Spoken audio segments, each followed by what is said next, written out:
नमस्कार दोस्तों, आप सभी का स्वागत है मेरे यानी भरत लाल चौहान के यूट्यूब चैनल पर। 23 तारीख को शाम को 6:06 पर हम सभी को ज्ञात है कि भारत ने एक स्वर्णिम इतिहास रचा और दक्षिणी ध्रुव पर सॉफ्ट लैंडिंग करने वाला भारत दुनिया का पहला देश बना।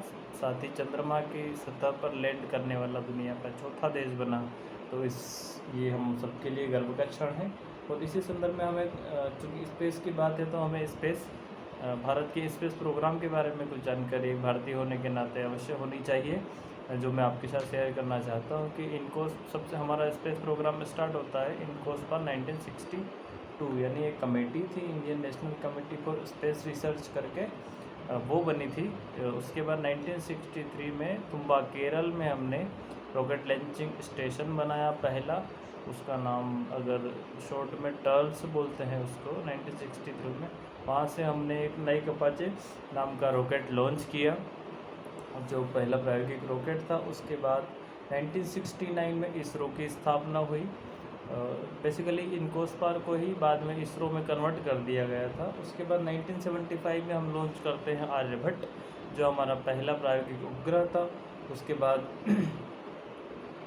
हम 2 प्रणाली साइट और स्टेप हमने चलाई, चूँकि उस टाइम ये 70s की बात है कि चूँकि उस टाइम देश में काफ़ी गरीबी, भूखमरी और बेरोजगारी, इंफ्रा की समस्या, इन सभी समस्याएं थी। इसके बावजूद हमें स्पेस प्रोग्राम को अगर आगे ले जाना था तो हमें इस पर विचार करना चाहिए कि क्या इन चीज़ों में हमारे इन सभी समस्याओं के उन्मूलन में स्पेस प्रोग्राम हमारा सहयोगी होगा। अदरवाइज़ क्योंकि बजट हमें उस पर खर्च करने में सोचना चाहिए, तो हमने साइट और स्टेप 2 प्रोग्राम लॉन्च किए थे प्रायोगिक, ताकि हमें पता चले कि एनालिसिस। ये दुनिया का पहला देश था जिन्होंने स्पेस प्रोग्राम में भी ये पता लगाया कि क्या ये चीज़ें हमारे देश के आर्थिक, सामाजिक और सांस्कृतिक विकास में सहयोगी हो सकती है, जिसका परिणाम सकारात्मक आया कि हाँ, इन चीज़ों से जागरूकता और अन्य चीज़ें उपलब्ध होगी, जिसकी वजह से सामाजिक, आर्थिक और राजनीतिक परिणाम इसके सकारात्मक आएंगे।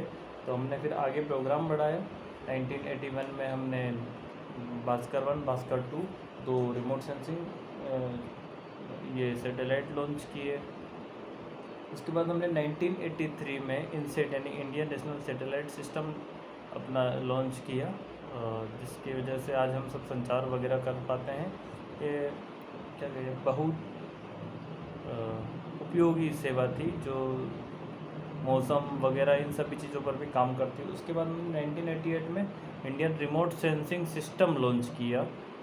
हमारे खुद की रिमोट सेंसिंग प्रणाली है, जिसकी वजह से हम, चूँकि यहाँ से 2 प्रकार की होती है, एक्टिव और पैसिव। अगर एक्टिव है तो उसकी खुद की सिग्नलिंग होगी जो सैटेलाइट के अंदर लगी होती है। सैटेलाइट सिग्नल भेजता है ज़मीन पर और वापस प्राप्त करता है। इन दोनों सिग्नल में डिफरेंस के आधार पर वह पता लगाता है कि ज़मीन पर वास्तव में क्या है। यानी अगर पानी है तो सिग्नल अलग जाएगा, धरती है तो अलग जाएगा, धरती में मेटल है या क्या है, हर चीज़ के बारे में अलग अलग जाता है, तो वो इस बारे में पता लगा लेता है।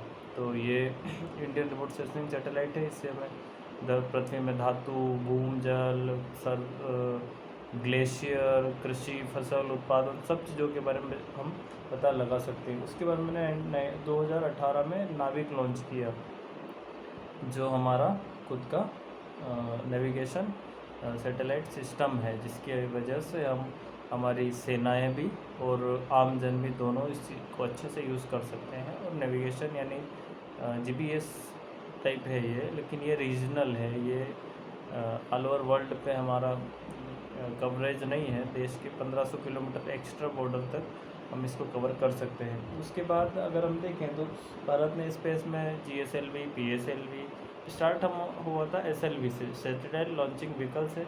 हमने फिर बनाया ऑगमेंटेड सैटेलाइट लॉन्चिंग व्हीकल, फिर हम लाए PSLV। अब हमारे पास GSLV है, GSLV MK3 या LMV, ठीक है, LMV3 कहते हैं इसको, जो आज 4 टन तक का पेलोड ले जाने में हमारा सक्षम है। इसी की वजह से हम हमारे गगनयान और इन सभी मिशनों की सफलता की उम्मीद की जा सकती है। हमारा चंद्रयान भी GSLV-3 से लॉन्च किया था। अब हम उस और काम कर रहे हैं, रीयूजेबल रॉकेट लॉन्च, ताकि हम रॉकेट को लॉन्च करें और टुकड़ों टुकड़ों में एक तो एंड तक तो इसको ग्रह तक जाएगा, तो उसको तो प्राप्त नहीं कर सकते, पर बीच के 1 या 2 चरण जो हम वापस प्राप्त कर लें और उनको यूज़ कर सकें। तो अभी two space to orbit type का रॉकेट लॉन्च हम यूज़ करना चाह रहे हैं, तो उस पर भी रिसर्च चल रही है। हमने उसके बाद रॉकेट इंजन, विकास इंजन और क्रायोजेनिक इंजन, 2 इंजन डेवलप किए जो GSLV PSLV में हमारे यूज़ आते हैं। तो ये हमारी बड़ी उपलब्धि है। आगामी मिशन हम शुक्रयान लॉन्च करने वाले हैं। उसके बाद गगनयान इस वर्ष के अंत तक की पूरी संभावना है, चूँकि इसरो चीफ हमारे इस सोमनाथ सर ने भी इस संदर्भ में हमें सकारात्मक संदेश दिया है कि हाँ, ये इस साल के अंत तक ये हमारा गगनयान लॉन्च हो सकता है। और बाकी हमारा मिशन आदित्य L1 है, जो हम सूर्य की कोरोना का अध्ययन करेंगे कि ताकि वहाँ पर टेम्परेचर क्यों बढ़ रहा है। तो ये सभी चीज़ें भी हैं। और आगे तृष्णा है, और बहुत सारे इसरो अभी तो अपना परचम लहराएगा और दुनिया में प्रथम स्तर पर खुद को स्थापित करेगा, ऐसी हमारी शुभकामनाएं हैं। और आप सभी जागरूक रहिए, देश की उपलब्धियों के बारे में गौरवान्वित रहिए और ऐसे ही सीखते रहिए और जानकारियाँ एक दूसरे हमारे साथ और दोस्तों के साथ शेयर करते रहिए।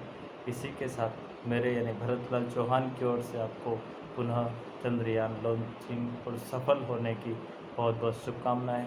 जय हिंद, जय भारत।